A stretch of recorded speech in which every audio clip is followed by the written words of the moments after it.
राम राम जय राजा राम, राम राम जय सीता। सर्व पदाधिकारी आणि उपस्थित रामसेवक, रामाकडे आपण बघितलं तर राम हा नैतिकतेचा आदर्श आहे आणि म्हणून त्याची गरज आहे।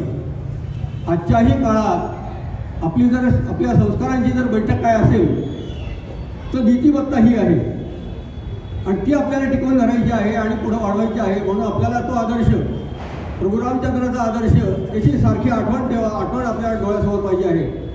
म्हणून ह्या राम मंदिराचा खटाटो पाश्चात्य देशांचा आपल्या तुलनेत जर बघितलं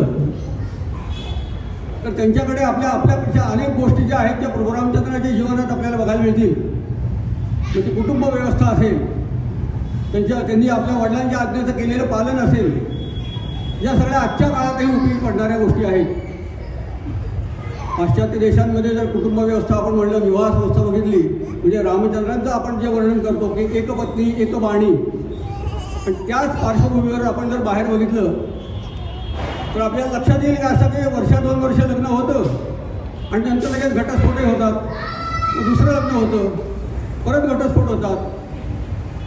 आणि हे जी गोष्ट ज्या पुरुषाच्या बाबतीत असली ती त्या महिलेच्या बाबतीत पण असते। त्यामुळे प्रत्येक पुरुषाचे स्त्रीचे असे अनेक लग्न झालेले असतात। आता हा सगळा गोंधळ पुढं किती वाढत असेल याचा विचार करा। त्या पहिल्या पुरुषाची काही मुलं, दुसऱ्या पुरुषापासून झालेली मुलं, तिसऱ्या पुरुषापासून झाली मुलं, ह्या एकमेकांची नाती, एकमेकांची ओळख, असं काही एकमेकांची आत्मीयता राहत नाही आहे आपल्याकडं। आपण बघितलं आहे की आपण लग्नामध्ये असं जे गुरुजी जेव्हा सांगतात की या पत्नीचा तुम्ही स्वीकार करता आहात काया वाचा मनेनं, आणि हे सुद्धा तिच्या गुणदोषांसकट स्वीकार करतो आहोत। त्यामुळे तिच्या दोष असणार आहे ते मला माहिती आहे, मी ॲडजस्ट करून घेणार आहे आणि हे अखंड आयुष्यभर मी पाळणार आहे। हे जर आपल्या मनावर आपल्याला ठसवायचं असेल तर प्रभू रामचंद्रांचं आजचं जे मंदिर उभारलेलं आहे त्याची आज गरज आहे असं लक्षात येईल। प्रभू रामचंद्रांच्या जीवनामध्ये सुद्धा जी काय संकटं आली त्याच्यामध्ये त्यांनी म्हणजे जर सीतेचा विरह झाला असता, होताच, जेव्हा सीतेला पळून दिली रावणाने, तेव्हा प्रभू रामचंद्रांची पार्वती मातेने परीक्षा घेतली होती। रामचंद्र जेव्हा ते सीतेचा शोध घेत जेव्हा झाले होते, अक्षरशः म्हणजे त्यांचं अस्वस्थ झाले होते, ते झाडांना विचारत होते माझी सीता कुठं बघितली का, वेलींना विचारत होते माझी सीता कुठं बघितली का, आणि वरनं कैलास पर्वतावरनं शंकर आणि पार्वती ते दोघं खाली बघत होते। आणि मग पार्वती थट्टेने म्हणाली शंकरांना, बघा तो तुमचा भक्त कसा अस्वस्थ झालेला आहे बायकोसाठी, आता मी त्याची परीक्षा घेते। आणि म्हणून परीक्षा घेण्यासाठी पार्वती सुंदर रूप घेऊन खाली आल्या आणि राम ज्या वाटेने चालत होते त्या वाटेतच उभ्या राहिल्या। पार्वतीला असं वाटलं की आता सीतेचा विरह आहे आणि माझ्यासारखी सुंदर स्त्री समोर दिसल्यावर हा माझ्या मोहात पडेल, प्रेमात पडेल। परमेश्वराने प्रभू रामचंद्रांनी सीताबाईला बघितल्यावर म्हणले, त्यांनी हात जोडले आणि म्हणले बोल आई, आई म्हणून हात मारल्यावर सीतेचा सगळा गर्व निघून गेला। बोल आई, तू का आई, तू का आई म्हणजे तू इथं का आलीस, दर्शन द्यायचं होतं तर मला आज्ञा करायची, मी आलो असतो। तू का आई म्हणल्यावर म्हणजे हा सगळा जो प्रसंग आहे त्याची आज आपल्याला आठवण ठेवण्यासाठी आपल्याला राहावी म्हणून ठिकठिकाणी जी मंदिरं आहेत सीतेच्या रूपातली, ती तुकाई देवीची मंदिरं आहेत, हे सीतेचं रूप आहे। यमाई आई, त्यांनी आधी बोलावलं ते ये माई, अशा प्रकारे यमाईचं पण मंदिर आहे, ही त्या सगळ्या प्रसंगाची आठवण आहे। म्हणजे आपल्याला रामाकडनं हे घ्यायचं आहे की सीतेचा जरी त्यांचा विरह होता तरी त्यांनी आपली सीता ही एकपत्नी आपलं जे त्यांचं व्रत होतं ते पाळलेलं आहे, आपल्याला त्याचाच आदर्श ठेवायचा। म्हणून आज त्या मंदिराची गरज आहे, मूर्तीची गरज आहे, त्यांच्या स्मरणाची गरज आहे।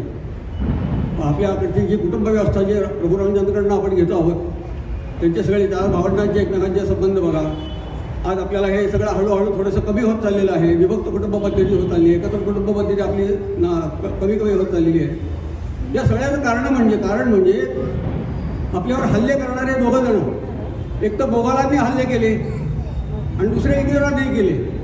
तुम्ही म्हणाल इंग्रजांनी कुठं हल्ले केले, इंग्रज फक्त आले व्यवसायाच्या निमित्ताने मान्य, पण त्यांनी हल्ला करण्याच्या हिशोबाने आले ते। मोगलांनी तर फार मोठे हल्ले केले, आपण त्याचा आता इतिहास बघणारच आहोत।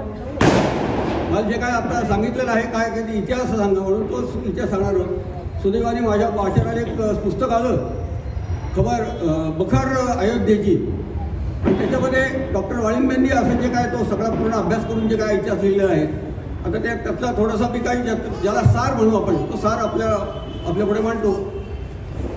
पण ह्या सगळ्यामध्ये असं लक्षात येतं की मोगलांनी मात्र हल्ले केले, ते जीवघेणे हल्ले केलेले आहेत. आपली मंदिरं उद्ध्वस्त केली, आपल्या सगळ्या मूर्त्या ज्या होत्या त्यांची विटंबना केली, महिलांचं तर अत्याचार विचारू नका, प्रचंड अत्याचार केलेले आहेत. पण हे सगळं जरी होत असलं तरी आपल्या संस्कृतीला कुठेही धक्का लागला नाही. आजही आपण आता काही दिवसापूर्वीच आपण संक्रांत आपल्या पद्धतीने साजरी केली, आपलं रक्षाबंधन आपल्या पद्धतीने आपण साजरं करतोय, आपली दिवाळी आपल्या पद्धतीने साजरी करतोय. इतकी मनुष्यहानी झाली, वित्तहानी झाली, तरी आपल्या या संस्कृतीचा पाया इतका भक्कम आहे की त्याच्यात कुठे आपल्याला तिथे तडजोड करायला लागली नाही. पण हे सगळं इंग्रजांनी ओळखलं की यांच्यावर नुसते हल्ले करून काय उपयोग नाही आहे, यांच्या संस्कृतीला डागळले पाहिजे आणि म्हणून आत्मनं पोखरली पाहिजे. म्हणून तो मॅकॅलो नावाचा जो आपला शत्रू, त्यांनी काय केलं, आपल्या शिक्षण पद्धतीवर हल्ला केला. हल्ले केलेले असं म्हटलं तर तो हल्ला केला आपल्या शिक्षण पद्धतीवर. आणि शिक्षण पद्धती अशा पद्धती केली की त्याच्याद्वारे आपले संस्कारही आपल्या संस्कार त्यांच्या पद्धतीने, म्हणजे ज्याला आपण काय म्हणतो ब्रेन वॉशिंग म्हणू आपण, तर ब्रेन वॉशिंग केलं आणि आपल्याला हळूहळू त्यांची संस्कृती आपल्या घुसवण्याचा प्रयत्न केला. बऱ्याच प्रमाणात तो यशस्वी झाला. मोगल यशस्वी झाले नाहीत, पण मॅकॅलो म्हणजे ब्रिटिश मात्र या बाबतीत यशस्वी झाले. आणि त्याचाच परिणाम म्हणून आपण वाढदिवस असला की केकशिवाय आपण वाढदिवस साजराच करू शकत नाही. केक हे आपली संस्कृती नाही आहे. पण केक तुम्ही म्हणाल की कदाचित केकनी काय होते, पण शाकाहारी आहे आणि इथं इंडियातच झालेला आहे, तो काय तिकडून आलेला नाही आहे. असं सगळं जरी खरं असलं तरी ते तेवढ्यावर थांबत नाही आहे. त्याच्यावर मेणबत्त्या येतात. मग माझं वय 25 असेल तर 25 मेणबत्त्या येतात आणि मग त्या 25 मेणबत्त्या मी फुंकर मारायची. म्हणजे काय आहे, माझं 25 वर्षाचं आयुष्य संपलेलं आहे हा एक नकारात्मक विचार त्या वाढदिवसाच्या दिवशी डिस्कार्ड येतोय. आपल्याकडे ही पद्धत नाही आहे. आपल्याकडे 25 ज्योती लावतील किंवा एक ज्योत लावतील आणि औषध करतील आणि मग ते निरंजन त्याचं जेव्हा नैसर्गिकरित्या जेव्हा शांत होईल तेव्हा ते थांबेल. मुद्दाम फुंकर वाढून आयुष्य घालवण्याची आपल्याकडे ही पद्धत नाही आहे. आणखीन त्या प्रकार, आणखीन त्याच्या आता हे थांबले प्रकार म्हणून आणखीन पुढं प्रकार आपल्याला माहिती आहेत की मध्यरात्री वाढदिवस साजरा केला जातो. रात्री 12 वाजता आपल्याकडे दिवस बदलतो, तो मध्यरात्री बदलत नाही. कालगणना म्हणून आपण ती तारीख बदलू, घड्याळातला वेळ बदलेल, पण आपला दिवस सुरू होतो तो सूर्योदयाला. आणि त्यामुळे हे सगळे जे आलेले फूल ते 12 वाजता साजरा करायचा. नुसतं जेवढे भागत नाही, पण त्या केकचं क्रीम सगळं चेहऱ्याला फासायचं. हे सगळे असे आता करोनामध्ये आपण बघितलं की बाहेरनं आल्यावर हातपाय धुतल्याशिवाय आपल्याला आपण घरात जात नव्हतो. पण हे आपल्याला कोरोनाने शिकवलं. ब्रिटिशांनी काय शिकवलं, तो पायात बूट आहे, काय हातपाय धुवायची गरज नाही आहे. खरं म्हणजे आपली संस्कृती काय आहे, पूर्वी जेव्हा वाडे होते त्या वाड्याच्या सुरुवातीलाच एक तांब्याचं गंगाळ असायचं, त्याच्यात पाणी असायचं आणि हातपाय धुतल्याशिवाय घरात एंट्रीला परवानगी असायची. ती सुद्धा डायरेक्ट घरात बाहेर ओसरी असायची, ओसरीच्या बाहेर. हे सगळे जे आपल्याला आपण ज्याला आपण डिझाईन केलेलं म्हणतो आपल्या संस्कृतीचं, हे पूर्वजांनी खूप विचारपूर्वक केलेलं आहे. ही हातापायाची ही स्वच्छता ही मेंटेन केल्याशिवाय आपल्याला एंट्री होती. पण आता हळूहळू हे सगळं बिघडत चाललेलं आहे. आणि ह्याच्यात ब्रिटिश यशस्वी झाले म्हणून ब्रिटिशांचा जो हल्ला जो होता तो प्रत्यक्ष आपल्यावर हल्ला नव्हता, पण आपल्या संस्कृतीवर हल्ला आहे. हे सगळं जर आपल्याला परत मेंटेन करायचं असेल, परत पूर्वावर आणायचं असेल तर प्रभू रामचंद्रांचं स्मरण. वडिलांनी फक्त सांगितलं, म्हणजे असा प्रसंग असा होता की काही क्षणानंतर आता तो राज्य सिंहासनावर बसणार होते, राज्याभिषेक होणार होता. प्रभू रामचंद्रांनी असं मनामध्ये काहीतरी कल्पना केल्या असतील की मला आता अयोध्येचं राज्य सांभाळायचं आहे, पालकत्व मी त्यांचं घेतोय, कशा प्रकारे सांभाळता येईल असा तो विचार करत होते. तेवढ्यात वडिलांनी सांगितलं की हे सगळं सोडायचं, वल्कले नेसायची आणि 14 वर्ष वनवासात जायचं. मस्त प्रभू रामचंद्राच्या जागी आपण कोणी असतो तर निश्चितपणे पहिल्यांदा वडिलांना कन्व्हिन्स करण्याचा प्रयत्न केला असता. तेव्हा त्याची काही आवश्यकता नाही आहे. तुम्हाला भरताना बसवायचं ना, बसवा, मी वेगळा इथं बाजूला राहील, मला वेगळा फ्लॅट घेऊन द्या, मी तिकडं राहील तुमच्यात नको असेल तर. पण वनवासाला जायची काय आवश्यकता आहे असं निश्चितपणे आपण म्हणलो असतो. प्रभू रामचंद्रांनी कुठलाही विरोध केला नाही, कन्व्हिन्स केलं नाही आणि नाराजी व्यक्त केली नाही. ते वल्कले नेसून गेले, वनवासात गेले. मोगलांच्या बाबतीत जर आपण हा प्रसंग बघितला की मोगलांची संस्कृती आपण त्याच्यावर आता तिथे येणार आहोत. औरंगजेबाने त्याला जेव्हा राज्य पाहिजे होतं नेमकं उलटं, यांना राज्य प्रभू रामचंद्रांना राज्य आलेलं होतं, ते फक्त बसायचं तिथे. औरंगजेबाच्या बाबतीत मात्र औरंगजेबाला राज्य काबीज करायचं होतं आणि त्या काबीज करण्यातले जे अडथळे होते, एक होता सख्या भावाचा आणि दुसरा होता वडिलांचा. सख्या भावाला त्यांनी हाल करून ठार मारलेले आहे आणि वडिलांना, सख्या जन्मदात्या वडिलांना कैदेत टाकले. ही ती संस्कृती आहे. आपल्याला त्या संस्कृतीकडे जायचं नाही, आपल्याला ह्या संस्कृतीकडे जायचं आहे. आणि म्हणून इतक्या हजारो वर्षानंतर सुद्धा प्रभू रामचंद्राचं स्मरण तेवढं उपयोगी ठरत आहे. आपल्याला जेव्हा स्वातंत्र्य मिळालं, त्याच्यानंतर स्वातंत्र्य आपल्या ब्रिटिशांनी स्वातंत्र्य केले, आपण त्याचे गुलामच होतो. पण जेव्हा आत्ता 2014ला इथलं सत्तांतर झालं, मी कुठल्याही पक्षाचं बाजू घेऊन बोलतो असं भाग नाही, जे घडले ते सांगतो. जेव्हा सत्तांतर झालं, पक्षांतर झालं, म्हणजे सत्तारूढ पार्टी जी नवीन आली, त्याचे पडसाद ज्या ब्रिटिशांनी आपल्यावर राज्य केलं, अनेक वर्ष राज्य केलं, ज्यांनी आपल्याला गुलाम बनवलं, त्याच ब्रिटिशांच्या एका वृत्तसंस्थेने सांगितलं असं की 1947 तुम्हाला आम्ही स्वातंत्र्य दिलं, तुम्हाला स्वातंत्र्य मिळालं, ते खरं म्हणजे कागदोपत्री मिळालं. खरं स्वातंत्र्य आता 2014 साली मिळालेलं आहे. त्याचप्रमाणे आजचा दिवस बघितला तर आम्हाला आमचा आदर्श आज खरा कळला आहे त्या बंदिराच्या रूपाने, असं म्हणायला म्हणता येईल. मंदिर आत्तापर्यंत झाले नाही. गेले आपण सगळेजण ऐकतो की 500 वर्ष झालं आम्ही 500 वर्ष आम्ही अन्याय सहन करतोय. पण याचं कारण असं आहे की कदाचित तेवढी ती तळवळ, ती प्रेरणा आपल्या निर्माण झाली नसेल. प्रेरणा निर्माण करणारा कुठेतरी एक युगपुरुष निर्माण झाला आणि त्यांनी आपल्या ती प्रेरणा निर्माण केली आणि मग आपली कुठली पर्वा न करता आपण आपलं जे काय स्वप्न होतं ते साकार झालं. त्यामुळे त्या ब्रिटिश वृत्तसंस्था म्हणलं तसं आज आपल्याला आदर्श खरा आपला आदर्श समजला आहे. आपले आदर्श जर शोधायचे असतील तर आपल्याला बाहेर जायची आवश्यकता नाही. दुर्दैवाने आपण ते सगळे बाहेर बघतो. आपल्या हातात आदर्श इतके आहेत की तेच आपल्याला त्याचा शोध घ्यायला पाहिजे आणि तेच त्यांचे गुण आपल्याला आत्मसात करायला पाहिजे. प्रभू रामचंद्र हे असं एक आदर्श उदाहरण आहे. आत्ता हा जो सोहळा आहे, हा सोहळ्याची जर तुलना करायची म्हणली तर आपल्या हयातीत, म्हणजे माझ्या तरी हयातीच्या अगोदरचा शिवराज्याभिषेक दिन एक असाच होता की ज्याचा आपण जाणून बुजून गाजावाजा केला, संपूर्ण जगभर त्याची प्रसिद्धी केली. सगळ्या लोकांना समजलं पाहिजे की आता हे हिंदवी स्वराज्य आहे, झालेलं आहे. हिंदूंकडे आता वाकडा डोळा करून बघण्याची कोणाची हिंमत होता कामा नाही आहे. त्यांना कुठेतरी वाली आलेला आहे. आणि ह्या आज जसं केलं की अनेक ठिकाणून अक्षता वाटल्या गेल्या, लोकांना त्यानिमित्ताने जागृती आली. तसंच त्यावेळेसुद्धा अनेक ठिकाणची माती गोळा केली होती, अनेक समुद्रांचं पाणी गोळा केलं होतं, अनेक नद्यांचं पाणी गोळा केलं होतं. त्यानिमित्ताने ती बातमी सगळीकडे पोहोचली होती. दुसरा असा एक प्रसंग असा इतका की ज्याचं जगभर प्रसाद, तो म्हणजे स्वातंत्र्य. छत्रपतींच्या राज्याभिषेक नंतर स्वातंत्र्याचा आणि माझ्या माहितीप्रमाणे आता हा तिसरा असा प्रसंग आहे की ज्याचे जगभर पडसाद उमटलेले आहेत. हे सगळं आपल्याला टिकवायचं असेल तर आपल्याला आपलं थोडंसं आत्मपरीक्षण करायला पाहिजे आहे. आपल्यात काय आहे आणि काय नाही याचा आपल्याला थोडासा विसर पडलेला आहे. म्हणजे ज्याला आपण ॲनालिसिस म्हणतो, SWOT ॲनालिसिस, SWOT, स्ट्रेंथ आपल्यात काय आहेत हे आपल्याला बघायला पाहिजेत. आपल्यात विकनेसेस काय आहेत ते बघायला पाहिजेत. आपल्याला ऑपॉर्च्युनिटी म्हणजे संधी काय आहे आणि आपल्याला भीती कशाची आहे, या 4 गोष्टीचा जर आपण विचार केला तर आपल्याला हे आत्ताचं मिळालेलं जे आत्ता हे संधी आहे ही आपल्याला पुढं आपली संस्कृती टिकवायला सपोर्टिंग करेल. आपल्यातल्या स्ट्रेंथ काय आहेत, मी आत्ता मगाशी म्हणलं तशी आपली कुटुंब व्यवस्था ही आपली स्ट्रेंथ आहे. आपल्याकडं त्यागाला तुलना करता येणार नाही, इतका मोठा त्याग आपण करू शकतोय आणि केलेला आहे इतिहासात बघितलं तरी. मुरारबाजी करिकारंजी पुरंदरावर रुधिराची म्हणजे रक्ताची कारंजी होण्यापर्यंत तो लढत होता.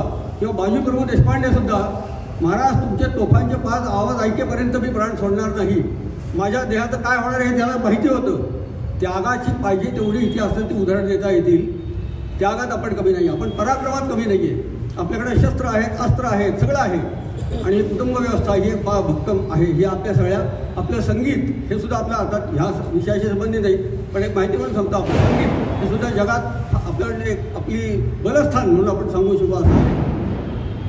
आपले विकनेसेस काय आहेत तर मी वैयक्तिक खूप मोठा आहे, वैयक्तिक स्ट्रॉंग आहे, सगळे गोष्टी माझ्याकडे आत्मसात आहेत, पण त्या मी माझ्यापुरत्याच ठेवतो आहे. एकत्रीकरण म्हणजे ज्याला संघटन म्हणतात तिचं मात्र आपण कमी करतो आहोत. आणि हे आपल्याला म्हणजे समजा बिखरा हुआ समाज, आपल्या समाजाचं जर वर्णन करायचं म्हटलं तर बिखरा हुआ समाज असं त्याचं वर्णन करता येईल. हा आपला विकनेस आहे. इंग्रजांच्या काही फारशा लढाई झाल्या पण एक याची लढाई झाली, ती कलकत्त्याला प्लासीची लढाई झाली. ती प्लासीची लढाई त्यांनी जिंकली आणि ती जिंकल्यावर त्यांनी एक मिरवणूक काढली, विजयी मिरवणूक. आणि ती मिरवणूक बघायला आपलेच सगळे लोक उत्सुकतेने ती मिरवणूक बघायला उभे राहिले होते. एका इंग्रज अधिकाऱ्यांनी असं त्यावेळेचं वर्णन लिहून ठेवलेले की आमची विजयी मिरवणूक बघायला जेवढे भारतीय लोक आले होते तेवढ्यांनी फक्त त्याच वेळी आमच्यावर हल्ला केला असता तर आमचा पराभव झाला असता. पण हे बघणारे लोक कधी एकत्र आले नाहीत आणि इंग्रजांविरुद्ध लढले नाही आहेत. हे आपलं दुर्दैव आहे. अपॉर्च्युनिटी आपली काय आहे हो? तर आता आपण बघतोच आहोत आपल्या पंतप्रधानांनी नुसतं योगा दिन जाहीर केला, 176 देशांनी त्याला पाठिंबा दिला. आजचा तर आपण बघितला असेल सोहळा, सगळे जग आपलं कौतुक करते. आपली वाटचाल कुठल्या दिशेने आहे? आपण विश्वगुरू होणार आहोत. विश्वगुरू होण्याची संधी ही आपली अपॉर्च्युनिटी आहे, ती संधी आपली. आणि मग उरलं काय? थ्रेट. आपल्याला भीती कशाची आहे? भीती अशी आहे की माझ्यामध्ये बरंच काही आहे पण ते मलाच माहीत नाही आहे. किंवा माहिती असलं तरी माझ्यातला तो आत्मविश्वासच नाही आहे माझ्याकडे की मी हे करू शकेन. मग ती बुद्धिमत्ता असेल, शौर्य असेल, कुठल्याही गोष्टीत. म्हणजे हनुमानाचं असं उदाहरण देतात की हनुमानाकडे शक्ती भरपूर होती, त्याच्याकडे बुद्धिमत्ताही होती. आपण त्या स्तोत्रात वर्णन करतो बुद्धिमत्तां वरिष्ठम. पण हनुमानाला एक शापही होता. हनुमान हा जन्मापासून इतका शक्तिशाली होता की त्याचा जन्म झाल्यावर तो सूर्याला गिळायला निघाला. सूर्याला गिळायला जाताना त्याला इंद्राने बघितलं की यांनी जर खरोखरच सूर्याला गिळलं तर सगळं निसर्गचक्रच थांबेल ना. ते झाडं सगळी जे अन्न तयार करतात ते सूर्यप्रकाशात. आपण फुकटचं डी जीवनसत्व घेतोय तर सूर्यप्रकाशात घेतोय. अनेक गोष्टी बाष्पीभवनाने इतके फायदे होत आहेत शास्त्रीय याच्यात बघितलं तर सगळं चक्रच थांबेल. आपलं हे जे चाललेलं आहे, हे बाळ जे तिकडे चालले त्याला थांबवलं पाहिजे. म्हणून इंद्राने त्याचं वज्र हे मारुती हनुमानावर फेकलं आणि त्या हनुमानाच्या हनवटीवर बसले. हनुमानाच्या हनवटीला जखम झालेली आहे. इतका तो ताकदवान. त्याच्या लहानपणापासून तरी जे ऋषीमुनी जे तपश्चर्याला बसायचे, वर्षानुवर्ष बसायचे, हनुमाने त्यांच्या खोड्या काढायच्या.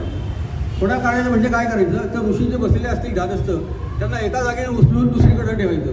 त्यांची जेव्हा तपश्चर्या समजायची ते बघायचे तर मी दुसरीकडे भलतीकडे झालो आहे. असं एखाद्या पर्वतावर जर काही ऋषी बसले असले तो पर्वतच उचलायचा दुसरीकडे घेऊन ठेवायचा.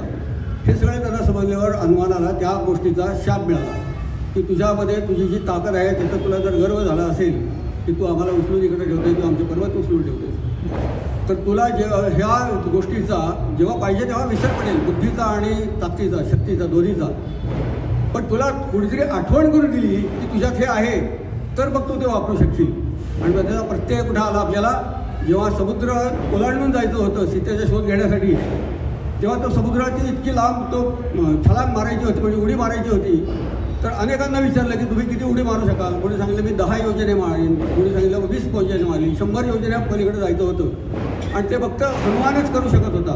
पण हनुमाला ते स्वतःला माहीत नव्हतं. जांबुवंतांनी त्याला आठवण करून दिली आणि मग ते हनुमान तिथे गेला आणि मग आपण पुढचा इतिहास आपल्याला माहिती आहे, अंगठी दाखवली आणि मग ती ओळख पटली. पण हे हनुमाला कोणीतरी सांगायला लागलं दुसऱ्यांनी. किंवा हरणाचं जर उदाहरण घेतलं, कस्तुरी मृग म्हणतो आपण त्याला, की त्याच्या बेंबीमध्येच ती कस्तुरी असते पण त्याला ते स्वतःला माहीत नसतं. त्या वासाने ते हिंडत असतं की ते कुठे मिळतंय म्हणून. आपली अवस्था तीच झाली. ह्या आपला म्हणजे ही आपली भीती आहे की आपल्याला ती वेळ आली पण आपल्याकडच्या आपण त्या शक्ती सगळ्या वापरतच नाही. आपल्या दुसरं असं एक गोष्ट म्हणजे की आपल्याला दुसऱ्याचा काहीतरी पुढं चाललेलं आहे तर बाकीचे आपल्याला त्याला सपोर्ट करतील हाही एक कॉन्फिडन्स आपल्याला नसतो. ती आपल्याला एक भीती आहे. तर ह्या सगळ्याचा ॲनालिसिस केल्यावर जर आपल्याला आत्ता आपल्याला जे काय मिळवायचं आहे, मिळवलं आहे असं समजा, ते मिळवलेलं आहे ते टिकवायचं आहे. तर ते टिकवण्यासाठी या गोष्टींचा आपल्याला विचार निश्चितपणे करायला पाहिजे. ह्या प्रोग्राम जनरांच्या बाबतीत तर आपण म्हणलं सत्यवचनी, ते ज्या वंशात जन्माला आलेले आहेत त्या वंशातल्या सगळ्या राजांची नावं जर बघितली तर हरिश्चंद्र राजांच्याच वंशातला आहे. भगीरथ ज्यांनी गंगा पृथ्वीवर आणली स्वर्गात, तो ह्याच वंशातला आणि त्याच वंशातलं हे व्यक्तिमत्व आहे. यांच्या हा जो सुरू झाला हा सगळा कुटुंब म्हणजे त्याला सुरुवात मूळ पुरुष जर म्हटलं तर तो ब्रह्माजी आहेत. त्याच्यानंतर मग कश्यप आहेत, नंतर मरीची आहेत. मरीची म्हणजे एक रामायणामध्ये मारीची वेगळी आणि मरीची वेगळी. तो मरीची राक्षस जो होता तो हरणाचं रूप घेऊन गेला होता आणि एक सीतेने मग सांगितलं की मला ते हरिण आवडलेलं आहे सोनेरी रंगाचं. तर तो बरीच ऋषी आहे आणि हा इथे ज्या घराण्यातला आहे तो मारीची आहे. तो मारीची आहे आणि हे बरीचे आहे. याच्या पुढे मग सगर राजे आहेत. हे सगळे मी नावं सांगतो. हे एकापेक्षा एक म्हणजे पराक्रमी राज्य होत गेले. तर याच्या स्वप्नात सुद्धा आपलं वचन देणारं सत्यात पूर्ण करणारा हरिश्चंद्र राजा याच वंशातला आहे, यांच्याच वंशातला. तो पुढं सगर आहे, अजय आहे. अजयचा मुलगा दशरथ आहे. दशरथाचं 4 मुलं, त्यातलं एक रामप्रभू आणि त्याच्या पुढे मग लव आणि कुश. यातल्या कुशाने शरयूंची नदीच्या तीरी रामचंद्राचा जेव्हा अवतार संपला त्याच्यानंतर मग कुशाने त्या शरू नदीच्या तिथी प्रभू रामचंद्राचं मंदिर बांधलं. आणि फक्त नंतर मंदिर पाडलं, एकदा पाडलं, दोनदा पाडलं आणि अनेक वेळा पाडलं. तो आपण आता इतिहास बघूया. म्हणजे आपल्यावर अन्याय किती वेळा झालेला आहे आणि आजच्या या प्रसंगाची गरज काय हे आपल्याला समजेल.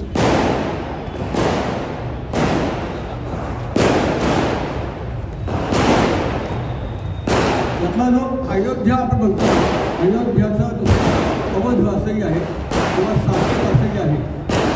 अयोध्या याचा खरा अर्थ असा आहे की त्याच्यावर युद्ध करणं शक्य नाही, कठीण आहे. त्याच्यावर युद्ध करणं कठीण आहे अशी ती नगरी आहे. त्याच्यातलं पहिलं आक्रमण जे केलं 1440 साली केलं. महमूद शाही त्यातलं पहिलं आक्रमण आहे. सुहेलदेव नावाचा राजू गावं आणि सणा असं सांगते. म्हणजे आपल्याला सुहेलदेवनी ते परतवलं. म्हणजे आक्रमणाचा काही नुकसान काही झालं नाही. त्याच्यानंतर 1526 साली उझबेकिस्तानमधून 5 लाख सैन्य घेऊन बाबरने मेवाडवर स्वारी केली. ही बाबरी मशीद आपण म्हणतो तोच बाबर हा. त्यांनी मेवाडवर स्वारी केली. तिथला राणा सांगणे बाबरचा म्हणजे ज्यावेळेस बाबर विजय झाला नव्हता, बाबरचा राणा संघाने 3 वेळा पराभव केला मेवाडला. तो बाबर एकदम फ्रस्ट्रेट झाला, अस्वस्थ झाला आणि मग तिथून तो अयोध्येला आला. अयोध्येला श्यामानंद महाराज गुरु हे रामचंद्राचं जे कुशाने बांधलेलं मंदिर आहे ते सांभाळत होते. त्या गुरूंचे 2 शिष्य होते. एकाचं नाव आहे अब्बास बोसा आणि दुसऱ्याचं नाव आहे जलाल शाह. हे दोन्ही मुस्लिम शिष्य आहेत. म्हणजे आपण बऱ्याच वेळा असं बघतो की सगळेच मुसलमान काही तसे नसतात, सगळेच इस्लामी तसे नसतात. पण आपल्याला हे उदाहरण आता लक्षात आलं की थोडक्यात सांगायचं तर हे विश्वासघातकी असतात. तुम्ही त्यांच्यावर विश्वास टाका. आत्ताच्या काळातसुद्धा त्यांच्याबरोबर व्यवहार करायला गेलात तर तो तुमचा विश्वास सांभाळतील याची खात्री नाही आहे. या दोघा शिष्यांचं हेच आत्ता आपल्याला उदाहरण बघता येईल. ते दोघं त्यांचे शिष्य होते पण त्या गुरूंचाही त्यांच्यावर पूर्णपणे विश्वास होता. या दोघांनी काय केलं तर त्या मंदिराच्या आसपास या मुस्लिम लोकांची निधनानंतरची प्रेत म्हणजे कबर ज्याला म्हणतो त्या मंदिराच्या आसपासच करायला सुरुवात केली जेणेकरून पुढे त्याच्यावर कब्जा करता येईल. आणि मग हळूच नंतर ज्याला बाबरला जाऊन सांगितलं म्हणजे बाबराच्या मनामध्ये विष घालवलं असं आपण म्हणूया की तेथे हल्ला करावा, यांच्यावर मंदिरावर हल्ला करावा. हे सगळं बघून मग रामानंद व्यथित झाले की आपले ज्यांच्यावर आपण विश्वास टाकला हे शिष्य असे निघाले.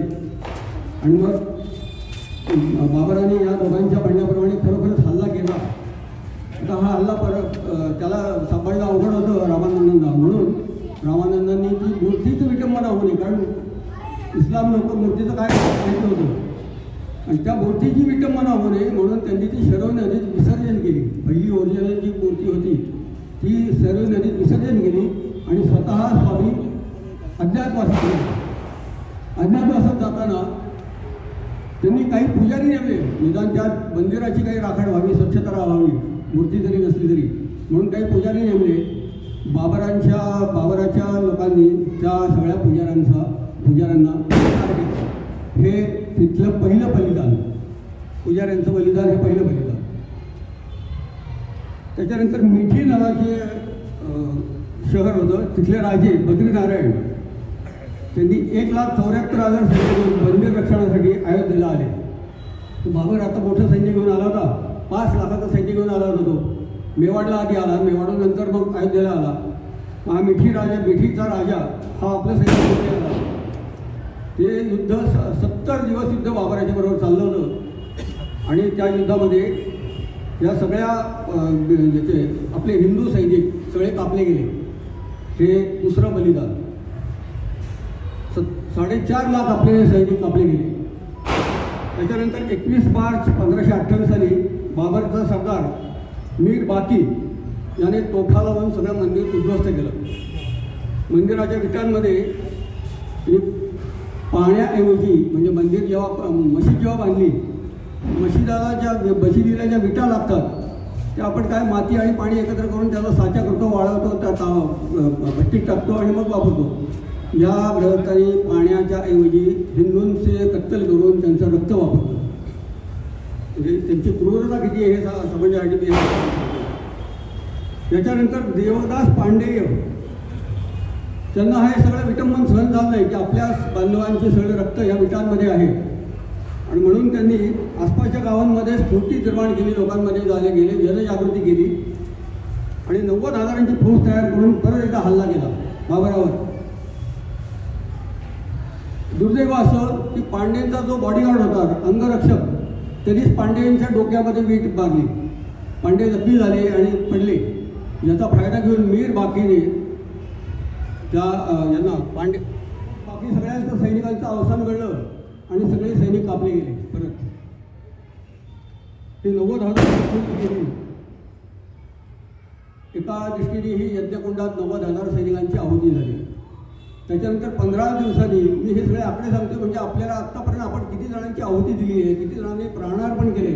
आज ज्या मंदिराचं जे उद्घाटन झालं किंवा प्राणप्रतिष्ठा झाली त्याच्या अगोदर किती लोकांनी त्याच्यासाठी आपले जीव गमावलेले समजावं म्हणून सांगतोय. त्यानंतर 15 दिवसात महाराज रणवीर सिंग यांनी 25,000च्या सैन्यासह बाबरवर परत हल्ला केला. 10 दिवसांच्या युद्धात रणवीर सिंग धारातीर्थी पडले आणि 25,000 सैन्य पुन्हा कापले गेले. हे 4थं बलिदान. रणवीर सिंगांची पत्नी ती पुन्हा त्या रणांगणात उतरली आणि तिने 3,000 स्त्रियांची एक तुकडी तयार केली. तिच्यासोबत महेश्वरानंद यांनी संन्यासांचं एक दल तयार केलं, चिपटाधारी संन्यासांचं. त्यावेळी अयोध्येच्या गादीवर बाबरचा मुलगा हुमायून होता. हे युद्ध जयराज कुमारीने जिंकलं पण हा विजय फार काळ टिकू शकला नाही. 1 महिन्याच्या आत हुमायूनने स्वारी केली आणि जयराज कुमारीसह 28,000 सैन्य मारले गेले. हे होतं आपलं 5वं बलिदान. हुमायूननंतर अकबर गादीवर आला. त्याने उपकार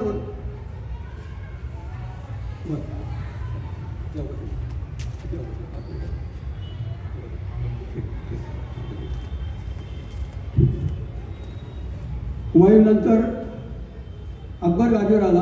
अकबराने एक मंदिर आपल्या उपकार म्हणून दिले पण त्याच्यावर ते मुद्दाम काहीतरी घाण अस्वच्छता करत होते आणि मग नंतर परत आपल्या लोकांनी काही तिथं आक्रमण केलं. 20 वेळा आक्रमण केलं आणि या मंदिरासाठी सगळे ज्यांनी आक्रमण केलं त्यांचं बलिदान तिथेही झालं. त्याच्यानंतर शहाजहान सत्तेवर आला आणि मग 10 वेळा आता थोडक्यात सांगतोय 10 वेळा राम मंदिरासाठी युद्ध झाली आणि 7व्या बलिदानाची नोंद झाली. औरंगजेब सत्ताधीश झाला. त्यांनी आता मगाशी सांगितल्याप्रमाणे त्यांनी सख्ख्या भावाला ठार केलं, वडिलांना तुरुंगात टाकलं आणि स्वतः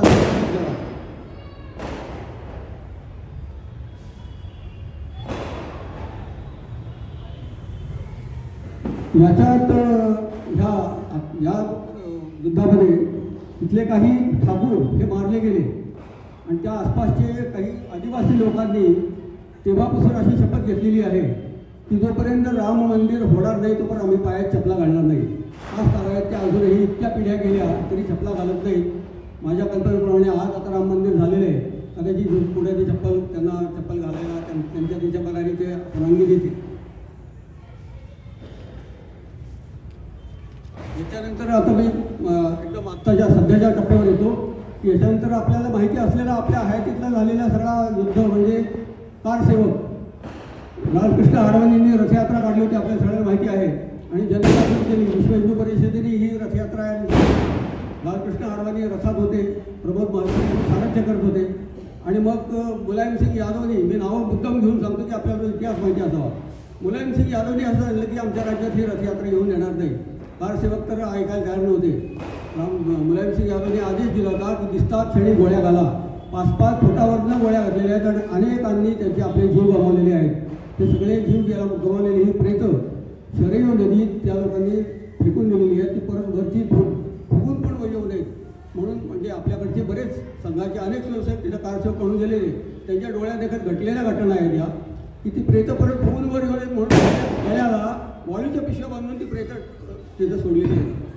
ह्याच्या हे जे काय नरसंहार असं म्हणू आपण त्याची गणतीच नाही आहे. म्हणजे किती लोकं गेली हे सांगताच येत नाही आहे. जी लोकं गेली ती परत आलेली नाहीत. असे हजारो लोक तिथं आत्ता गेलेले हे आपल्या देखतचं झाले हा नरसंहार. या सगळ्याचं आत्ता फलित आपण बघितलं की नंतर मग लोकांचा पक्षप इतका वाढला की त्यांचा संयम सुटला. 92 साली मग आपण 6 डिसेंबर 1992 तिथं लोकांनी पोलिसांना बघितलं नाही, विचारलं नाही, सैनिकांना बघितलं नाही, मुलायमसिंग असो कोणी असो त्यांनी त्या ढाच्यावर हल्ला केला, ढाचा पाडला. त्या दिवशी पाडल्यावर नंतर मग आपण आत्ता नवीन आपल्या आत्ताच्या पंतप्रधानांनी त्याचं भूमिपूजन केलं. 5 ऑगस्टला भूमिपूजन झालं आणि मग आता आपण बघतोय ते मूर्त स्वरूपात मंदिर उभं झालेलं आहे. त्याच्या पुढचा आपल्याला आपली जबाबदारी अशी आहे की जिथं आपण कमी पडतोय तिथं हे आपल्याला जर टिकवायचं असेल तर जिथं आपण कमी पडतोय त्या गोष्टीची आपल्याला काळजी घ्यायची आहे. आता मगाशी म्हणलं त्याप्रमाणे संघटन ते संघटन आपल्याला टिकवायला पाहिजे आणि आपली संस्कृती आपली कुटुंब व्यवस्था असेल आणि काही गोष्टी असतील या जोपर्यंत आपण टिकून ठेवू तोपर्यंत आपल्याला बाकी परकीय आक्रमणाची आता काही भीती नाही. आज या ठिकाणी जयंतजी पारखी या ठिकाणी आलेत आणि त्यांनी आपल्याला थोडक्यात रामाचा इतिहास सांगितला त्याबद्दल मी त्यांचे आभार मानतो. आणि सर्वात महत्त्वाचं म्हणजे मुक्ताईचे सुधीरजी धावडे आणि आमचे मित्र सोमनराव जोगावडे यांनी अतिशय उत्साह दाखवला. नर्मदाच्या नेहमीच कार्यक्रम होत असतात. यावर्षी आमचा हा कार्यक्रम ठरलेला होता परंतु ऐन वेळेस आम्ही या दोघांना ज्यावेळेस हा प्रस्ताव मांडला त्यावेळेस त्यांनी लगेच सहमती दर्शवली आणि बहुसंख्येने मुक्ताईचे या ठिकाणी सभासद उपस्थित आहेत.